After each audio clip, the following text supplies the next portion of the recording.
Okay, let's set the scene. It's 1501 AD. We're in the Vatican, inside the Apostolic Palace. Mm-hmm. But maybe not the hallowed halls you're picturing. Think Renaissance opulence, ambition, maybe moral flexibility. Definitely moral flexibility. And on this particular night, October 31st, All Hallows Eve. Right, the night when things get a bit blurry between worlds. Exactly. Those walls are about to witness something. Well, something infamous. A mix of high politics, raw power, and a spectacle so scandalous it basically becomes the poster child for papal corruption. We're talking about the Banquet of Chestnuts, That's the one, and we know about it primarily thanks to one man, Johann Burchard. the papal master of ceremonies. Right. His diary is our main source. It's incredibly detailed, almost unnervingly so. Very dry, very meticulous. He recorded this depravity with the same neutral tone he used for, say, measuring a cardinal's robes. So our aim today isn't just to, be shocked by the story, though it is shocking. It really is. We want to dig into Burchard's account, understand the context. How did the Borgia family's politics, their relentless nepotism, their sheer nerve, how did all that create an environment in the Vatican where something like this could even happen? Let alone be apparently celebrated by those at the top. Yeah. So this deep dive is about tracing that line, that ambition, right from a village in Spain all the way to that marble floor in Rome. Okay, so the story starts quite far from Rome, actually. Rodrigo de Borgia, born January 1st, 1431 in Jativa, near Valencia in Spain. And looking at his early life, you wouldn't necessarily peg him for a future pope, maybe. More like someone destined for secular power. Well, yeah. But ironically, his path to power was through the church. It wasn't about deep spirituality from the get-go. And the key figure there was his uncle, Alonso de Borgia. Absolutely. When Alonso becomes Pope Calixtus III in 1455, boom. That's Rodrigo's moment. His ticket is punched, as you said. The classic route, nepotism. The oldest game of the book, really. Within months, Rodrigo, who's only 25, is made a cardinal deacon. 25. That's incredibly young. It is. And the sources are pretty clear. There was no real pretense about it being for his, deep piety or theological brilliance. It was a political move, pure and simple. Get the family interest locked into the church hierarchy. So when he arrives in Rome, he brings this different kind of energy. He sees Rome less as a spiritual center and more as a marketplace. It's the hub of transactions, exactly. He got the fundamental contradiction of Rome in the late 15th century. Which was? It was the spiritual capital of Christendom, yes, but it was also a major political player and financial center.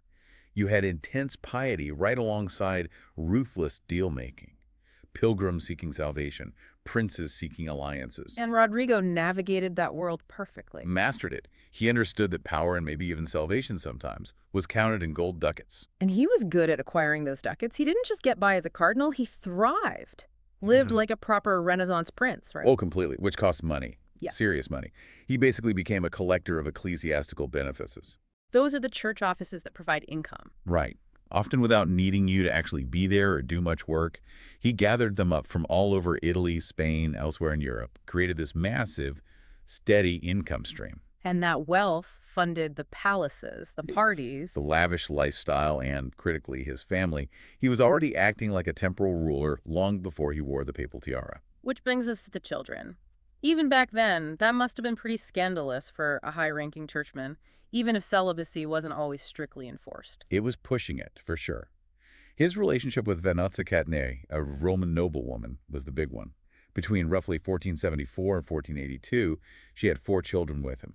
Juan, Cesar, Lucrezia, and Chifre. And he didn't hide them. Not really. He acknowledged them, provided for them, treated them almost like legitimate heirs. They were clearly his chess pieces, as you put it, in his plans for a Borgia dynasty. How did the rest of the church hierarchy stomach that? A cardinal, later pope, being so open about his family and political ambitions for them? Seems like he should have been sidelined way before 1492. Well, tolerated is maybe relative. Other cardinals certainly had mistresses. Illegitimate kids were not unheard of. But Rodrigo's openness, his sheer ambition for them was kind of unique. And people did notice. We actually have proof. Oh, yeah. Pope Pius II, who was more of an intellectual or reformer type, wrote him this absolutely scathing letter back in 1460. Called him out publicly for his behavior. Parties, dancing girls in Siena, that sort of thing. So this wasn't new behavior when he became pope? Not at all. This letter shows his moral flexibility, let's call it, was there from early on. He just seems to have ignored the criticism, carried on, Power was clearly more important to him than reputation or, spiritual decorum. Okay, so let's jump to August 1492. Pope Innocent VIII is dead. The conclave gathers, 23 cardinals in the Sistine Chapel. Given everything we've just said about Rodrigo's reputation, how did he actually win? Short answer, money and promises. Simony. The buying and selling of church offices. So the stories are true. It was basically bought. The 1492 conclave is almost legendary for how blatant the corruption was. Contemporaries talked about it openly. Alexander VI, Rodrigo Borgia, simply outbid everyone else. He mobilized resources, gold, offices, promises of future favors that his rivals couldn't match. How did that work exactly? How do you bribe a cardinal in the Sistine Chapel? Sounds risky. Well, it was a mix. Some cardinals came from powerful families but maybe weren't personally wealthy, or they wanted specific territories or positions. Rodrigo knew who needed what. Cardinal Ascanio Sforza, for instance, reportedly got the promise of the hugely influential vice-chancellor position, plus Rodrigo's own palace in Rome, fully furnished. Wow. Others got promises of bishoprics, cash payouts, governorships. It was like a shopping list. Sources basically say gold was flowing, and Rodrigo just had more of it and promised more strategically, enough to get that crucial two-thirds majority. And so he becomes Pope Alexander VI on August 11th, 1492. It's just wild that this victory, achieved through total corruption, was actually cheered in Rome initially. Yeah, that's the paradox, isn't it? The Romans were actually relieved initially. They weren't necessarily expecting a saint. Rome had been chaotic, lawless. Reports say over 200 assassinations in the months before the conclave. So they just wanted a strong hand, someone to restore order. Pretty much. They hoped for competence, energy, someone who could get the city under control. And, for a little while, he actually did. Really? He started with reforms. Absolutely. His first moves were about restoring order, divided Rome into districts, appointed magistrates, cracked down on crime. And quite remarkably, he apparently held public audiences every Tuesday, personally hearing complaints and delivering justice, swiftly and efficiently by all accounts. So the ability to govern well was there. It seems so. It just got completely overshadowed by the family agenda. Right. Those reforms didn't last long before it became all about the Borgia children. It's still amazing how fast and openly he moved to elevate them. It was brazen. Family first, faith second. That really was the motto. Juan, the eldest son, immediately made Duke of Gandia in Spain. Cesar, who was only, 18, appointed Archbishop of Valencia, then quickly made a cardinal. These weren't religious calling. Not of the slightest. They were strategic political placements. Stepping stones to build a hereditary power base for the Borgias right there in the heart of the Papal States, treating church offices like property. And then there's Giulia Farnese, his mistress. Her presence in the Vatican must have been a constant, very public reminder of his broken vows. Giulia Farnese, Giulia la Bella, Giulia the Beautiful, famous for her looks. And yeah, she moved through the Vatican corridors pretty freely. It wasn't hidden. And her family benefited. Hugely. Her brother, Alessandro Farnese, owed his cardinal's hat directly to her connection with Alexander. And ironically, Alessandro would later become Pope Paul III. The one who started the Counter-Reformation. The very same. But back then, Giulia's presence meant everyone, diplomats, courtiers, other cardinals, knew the head of the church was living openly with his mistress, using his power to promote her family. The line between the sacred spaces and the secular Renaissance court had basically just vanished. Okay, now let's bring in the man who wrote so much of this down, Johann Burchard. He seems like the complete opposite of the Borgias. Not flashy, not ambitious in that same way. Right, Burchard is our fly on the wall. Born around 1450, German priest, studied canon law. He landed the job of papal master of ceremonies in 1483. And he kept that job for a long time. Through 5 different papacies, including Alexander VI's entire reign, he was the guy responsible for all the protocol, making sure every mass, every procession, every papal audience, every state dinner followed the exact ancient rules. Sounds potentially tedious, but that position gave him incredible access, didn't it? He had to be there for everything. Everything official. From the Pope getting dressed in the morning to major treaty signings to managing the seating charts at banquets. But here's the key. He wasn't a player. Not a cardinal, not a diplomat, not part of the power struggle. So he was kind of invisible, indispensable, but overlooked. That's exactly it. He had the soul of an accountant, maybe, and the eye of a court reporter. People would consult him on the proper ceremony and then seemingly forget he was even standing there while they cut their deals. And that invisibility let him keep his diary, the Diarium Curii Romanae. Yes. And it's not just a log of ceremonies and rituals. He recorded everything he saw. Magnificent events, yes, but also the scandalous stuff, the backroom deals, the bad behavior. And the way he wrote it is crucial. Totally. It's the tone. It's so dry, so matter-of-fact. No moral outrage, no dramatic descriptions. If he's describing Easter Mass, he notes the length of the procession, the color of the vestments, who stood where, precise details. And if he's describing something corrupt, Same detached tone. Just the facts. Right. Who did what, when, where, maybe who was present. It's this clinical approach that makes it so believable, even when describing outrageous events. because he doesn't seem to have an axe to grind. He's just recording. Exactly. If you wrote with fury, you might suspect exaggeration, right? Yeah. But his flat Latin prose describing, say, an orgy, makes it really hard to dismiss as just gossip or anti-Borgia propaganda. His unique position, close enough to see everything but not important enough to be deeply involved, gave us this incredible, if disturbing, record. He was the perfect observer, in a way. The shadow in the corner, meticulously documenting an era many would have preferred to forget. You have to wonder what he actually thought about it all. Was he horrified? Just numb? Or simply the ultimate bureaucrat, obsessed with getting the record right? We just don't know.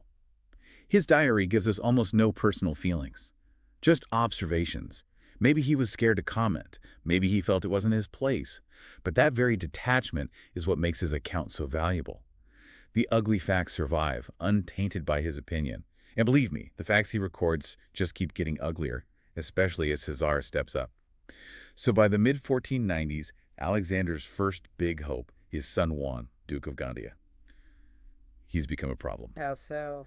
Well, the sources paint him as cruel, entitled, sexually out of control, and maybe worst of all, in his father's and brother's eyes, incompetent, especially militarily. Not good qualities for the Borgias, who seem to value effectiveness above all else. Exactly. He was becoming a liability. And then suddenly, he's murdered, June 14th, 1497. Found in the Tiber River, right? Yeah, pulled out by fishermen near Ponte Sisto, stabbed multiple times, 9 wounds. Burchard notes meticulously, it sent a huge shock through Rome. Who did it? Was it ever solved? Officially, no, never solved. But the suspicion, both then and now among historians, fell heavily on his own brother, Cesar. Cesar saw him as a rival. Seems likely. A rival for their father's favor, for power, maybe just an obstacle to Cesar's own towering ambition. How did Alexander react? The Pope himself. Reports say his initial grief was intense, overwhelming even. He supposedly refused food, shut himself away for 3 days, just wept. Genuine grief, do you think? Or political theater? The initial reaction sounds pretty genuine, like a father's agony. He seems shattered. And in that moment of grief, he did something extraordinary. What was that? He actually announced this sweeping program of church reform. Serious stuff. Yeah. Reorganizing the Vatican bureaucracy, cracking down on spending, suppressing simony, the very thing that got him elected, and concubinage. Wow, that's huge. Like he saw the light for a moment. It really was. The proposals were so significant, they actually foreshadowed reforms that wouldn't happen for decades until the Council of Trent. It was like the shock of Juan's death briefly made him confront the rottenness. But it didn't stick. Nope. Within a few months, the grief passed, or at least the motivation for a reform did. The documents were shelved. Alexander's ambition for his surviving son, Cesare, took over again. And Cesar was ready to step up. Cold, smart, ruthless. Absolutely. Juan was gone, so Cesar became the undisputed sword of the Borgia family. And his first big move was a real statement. Resigning as a cardinal. Exactly. In 1498, the first cardinal ever to voluntarily give up the red hat, apparently. It was a clear signal. He was done with the church track. He wanted secular power, a kingdom. And Alexander backed him. Fully. Pulled papal resources into Caesar's campaign to carve out a state for himself in central Italy, in the Romagna region. Caesar allied with the King of France, Louis XII, and went to work. Sieges, battles, political maneuvering, and assassinations. Textbook ruthless state building. Which famously caught the eye of Niccolo Machiavelli. Right. Machiavelli watched Caesar's campaign up close. He saw the efficiency, the decisiveness, the willingness to use cruelty when necessary to achieve his political goals. For Machiavelli, Caesar became the model for the prince. The ends justify the means. Pretty much. Caesar didn't agonize over morality. He solved problems, often brutally. Machiavelli saw that as a necessary quality for a ruler trying to create order out of chaos. But creating a state, waging war, that takes a lot of money. Alexander had already spent a fortune getting elected. How did they fund Caesar's ambitions? This is where the financial corruption really kicks into high gear. The later years of Alexander's papacy become almost entirely focused on fundraising. Wow. Selling indulgences, sure. Selling church offices, definitely. But the real cash cow was selling cardinal hats, creating new cardinals for a hefty fee. How many did he create? 47 new cardinals over his 11-year reign. 47. And each appointment brought in cash. Big cash. The price varied, of course, depending on who was buying and what benefices came with it. But tens of thousands of gold ducats for a single appointment wasn't unusual. An enormous sum back then. Huge. Multiply that by dozens. You can see how the papacy basically turned into an ATM for Tsar's war chest, paying mercenaries, funding sieges. If a wealthy cardinal died, his offices were immediately sold off again. It was systematic. And poor Lucrezia and all this, just a pawn. Completely. A diplomatic tool. Her first marriage to Giovanni Sforza, annulled when the Sforzas became politically inconvenient. The excuse given was impotence, which Sforza loudly disputed. And her second husband. Alfonso of Bisceglie. He was murdered. Almost certainly on Caesar's orders, when that political alliance soured. Lucrezia's life just shows how ruthlessly the Borgias prioritized power over everything else, loyalty, happiness, basic morality. And it's this relentless drive, this context that leads us right to the main event. Okay, so Caesar's had military success, the family's feeling powerful, they decide to celebrate, and they do it in a way that perfectly sums up, well, everything. The Banquet of Chestnuts. The date itself feels deliberate, doesn't it? October 31st, 1501, All Hallows Eve. That night when the veil between worlds is thin, or maybe between the sacred and the profane. And the location. Inside the Vatican. In Caesar Borgia's own private apartments in the Apostolic Palace. Rooms that decorated with art, religious frescoes. A deeply ironic setting for what was about to happen. And Burchard, our man on the inside, he was there. He was there. His job required it. He had to oversee the arrangements, make sure things ran smoothly, presumably. Even this. Who else was invited? Who witnessed this? A mix.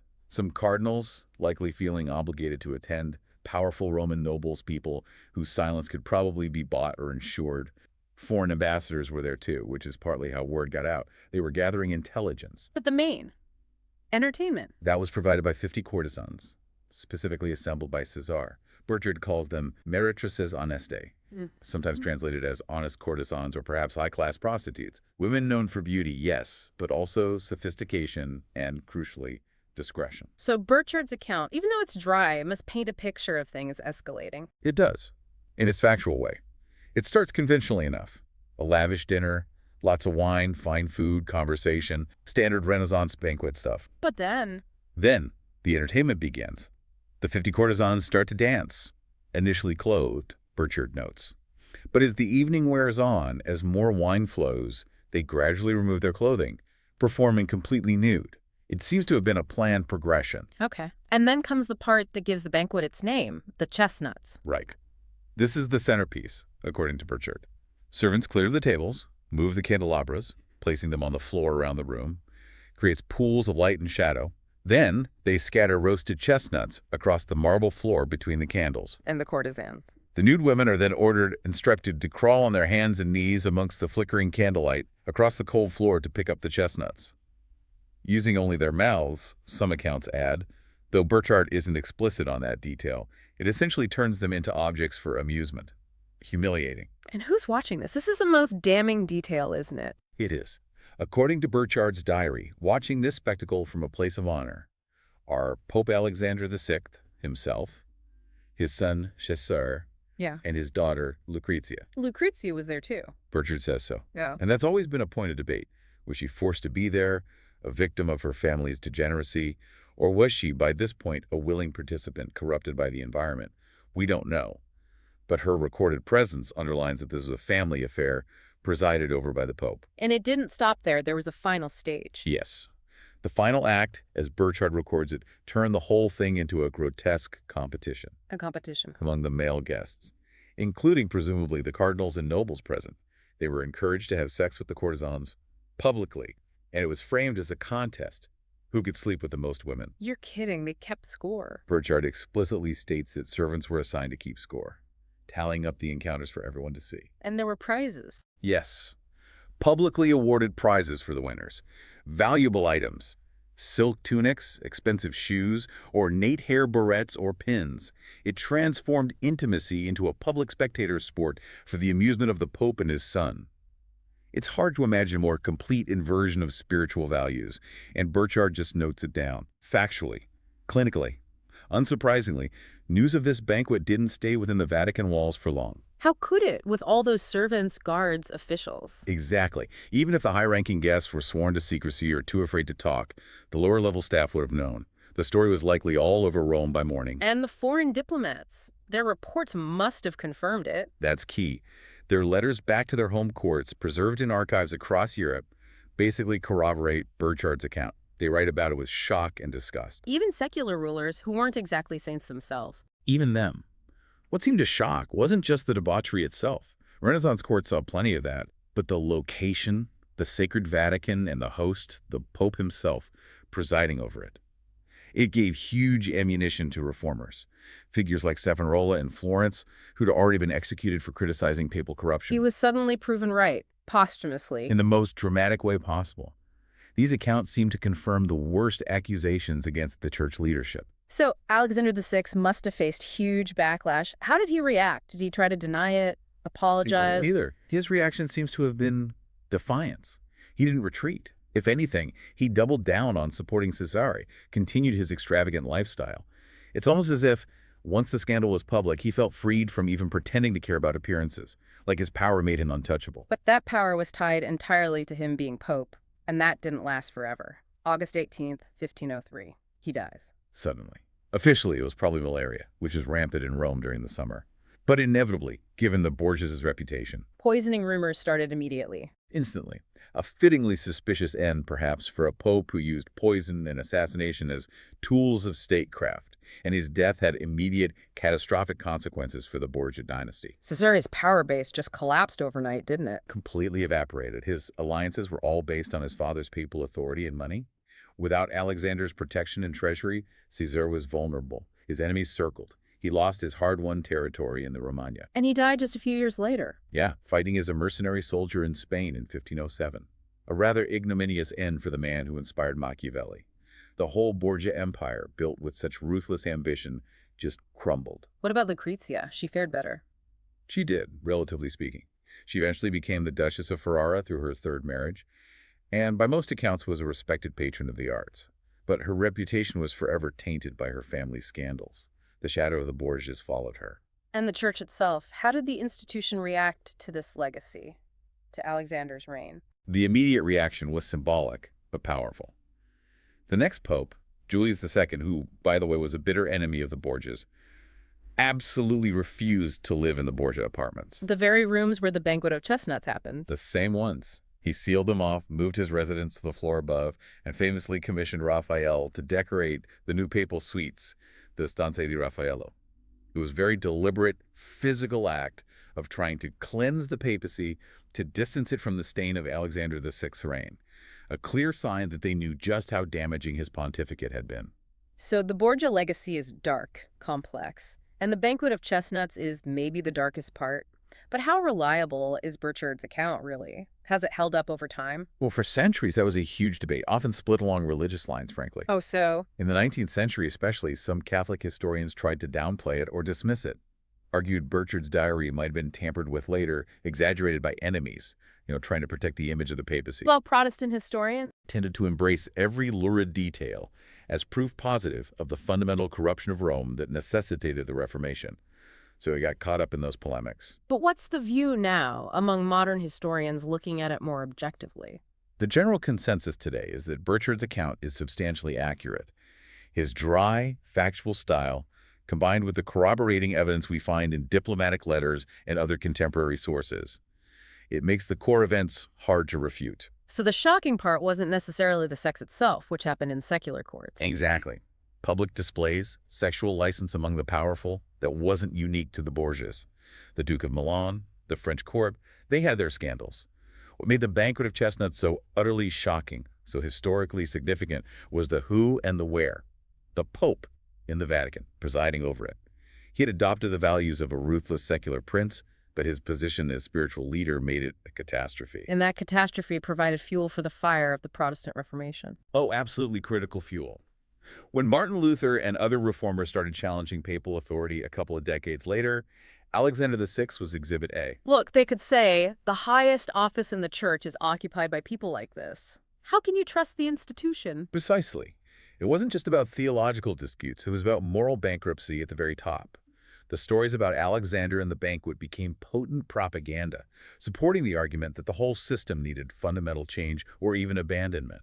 So the Counter-Reformation, the Catholic Church's own reform movement later in the 16th century, was partly a response to this damage. A direct response in many ways. Sure. The Council of Trent, starting in the 1540s, put huge emphasis on cleaning up the church, enforcing clerical discipline, insisting on real celibacy, setting up seminaries to properly educate priests. These were all measures aimed at preventing another Borgia-style papacy, at addressing the very failures his reign exemplified. They had to restore moral credibility. It really feels like Alexander VI embodies that strange contradiction of the Renaissance, doesn't it? This explosion of art, learning, beauty, alongside utter ruthlessness and moral decay. He's the perfect storm of it. He ruled like a secular Italian prince, using wealth, power, spectacle, family alliances. But he wore the robes of the Vicar of Christ. And those two roles, lived the way he lived them, were fundamentally incompatible. It created a tension that ultimately helped fracture Western Christendom. Yet, here's a fascinating point. Even while all this was going on, even when people knew about the corruption, the mistresses, the selling of offices, pilgrims still came to Rome, right? People still sought blessings. They did. Which suggests something interesting about popular faith at the time. It seems many ordinary Catholics could, somehow, separate the office from the man. The sacrament still worked, even if the Pope was flawed. That seems to have been the belief. Faith in the institution, in the spiritual power it represented, persisted despite the personal failings, even the criminal failings of the person at the top. The validity of the religious functions wasn't necessarily tied to the Pope's personal holiness in their eyes. So, thinking about the Banquet of Chestnuts today, what's the final takeaway? Why does this story still resonate beyond just the shock value? What's the warning? I think it forces us to look at the corrosive nature of unchecked power. The Borgia story, culminating in that banquet, shows how thin the veneer of civilization or spirituality can be, how easily human dignity can be trampled when power, ambition, and pleasure become the only goals. The same institution, the same city that produced Michelangelo's Pieta also produced this. Exactly. It's that terrifying proximity of the sublime and the depraved within human capability. The potential for building St. Peter's Basilica exists alongside the potential for, well, for ordering courtesans to crawl for chestnuts on its floors. The banquet is a stark reminder of that duality, of how quickly power can erode basic humanity. It's a mirror showing our capacity for both incredible transcendence and horrifying degradation. A warning across the centuries, how close those two things really are, worth remembering.